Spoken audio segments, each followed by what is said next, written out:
السلام علیکم ساتھیوں، آج میں آپ کو بادشاہ بخت نصر کا واقعہ سناؤں گی۔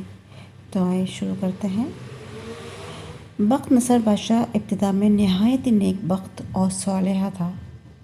حضرت زکریا علیہ السلام حضرت یحییٰ علیہ السلام کی نہایت ہی اطاعت کرتا تھا۔ اتفاقاً اس نے ایک عورت سے نکاح کیا جس کے ہمراہ ایک نہایت ہی حسین و جمیل لڑکی پہلے شوہر سے تھی۔ جو لڑکی سن بلوغت کو پہنچی تو بادشاہ اس کی بہا حسن دیکھ کر فریفتہ ہو گیا۔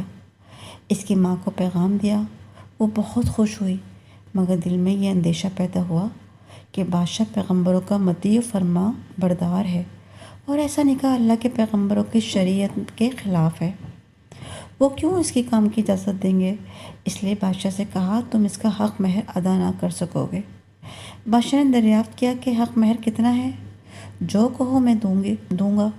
عورت نے کہا، اس کا حق مہر تمہارے دونوں پیغمبروں کا سر ہے۔ اگر تم یہ حق مہر ادا کر دو تو لڑکی حاضر ہے، ورنہ اس کا نام بھی مت لو۔ بادشاہ کہنے لگا، یہ پیغمبر ہمارے دشمن نہیں ہیں، بلکہ یہ تو ہمارے خیر خواہ ہیں اور ہمارے لیے دعا گو رہتے ہیں۔ ان کو بے جرم قتل کرنا ظلم عظیم ہے۔ اس کے علاوہ جو تم مانگو گی حق مہر وہ مجھے منظور ہے۔ عورت نے کہا، اس کے علاوہ اور کوئی حق مہر نہیں۔ بادشاہ اپنی نفسانی خواہش سے مغلوب ہو کر فوج کو حکم دے بیٹھا کہ دونوں بے گناہوں کا سر کاٹ کے لے آؤ۔ عین حکم سپاہیوں نے پہلے حضرت یحییٰ علیہ السلام کو بیت المقدس میں قتل کیا تو حضرت زکریا علیہ السلام یہ منظر دیکھ کر جنگل کی طرف نکل گئے۔ فوج پیچھے ہوئی اور شیطان نے رہنمائی کی۔ جب سپاہیوں نے دبوچا اور گھیر لیا تو حضرت زکریا علیہ السلام نے ایک درخت سے التجا کی کہ مجھے اس وقت اپنے اندر پناہ دے دو۔ تو درخت حکم خداوندی سے پھٹ گیا اور آپ علیہ السلام اس میں سما گئے اور پھر بند ہو گیا، لیکن قدرے کپڑا باہر رہ گیا۔ فوج سمجھ گئی، فوج متحیر ہوئی کہ کہاں غائب ہو گئے۔ شیطان نے نشان دیا کہ اس درخت کے اندر ہے اور یہ کپڑا ان کے موجود ہونے کی علامت ہے۔ پھر شیطان نے آرے چلانے کی ترکیب بتائی کہ درخت کو آرے سے کاٹا جائے۔ درخت کو چیرا گیا۔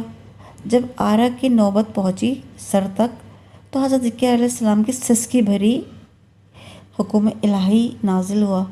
اس کا مطلب ہے، اگر اف کرو گے تو پیغمبری سے خارج کر دیے جاؤ گے۔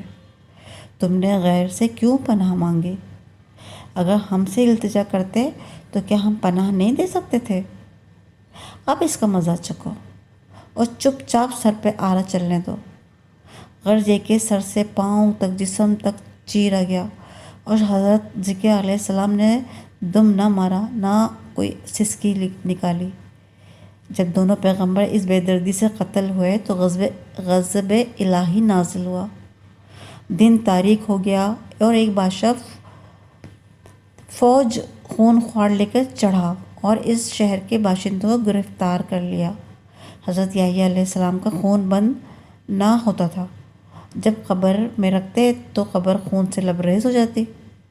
بادشاہ کے لشکر نے قسم کھائی کہ جب تک حضرت یحییٰ علیہ السلام کا خون بند نہیں ہوگا ہم باز نہ آئیں گے۔ ہزارہا آدمی تا دیغ کر دیے گئے لیکن خون بند نہ ہوا۔ اس وقت ایک شخص حضرت یحییٰ علیہ السلام کی میت پر آیا اور کہا، آپ پیغمبر ہیں یا ظالم ہیں؟ ایک خون کے بدلے میں 1000 آدمی قتل ہو چکے ہیں، اب کیا سارا جہان قتل کریں گے؟ اتنا کہنا تھا کہ آپ علیہ السلام کا خون بند ہو گیا۔ آپ علیہ السلام کی قبر مبارک دمشق میں ہے۔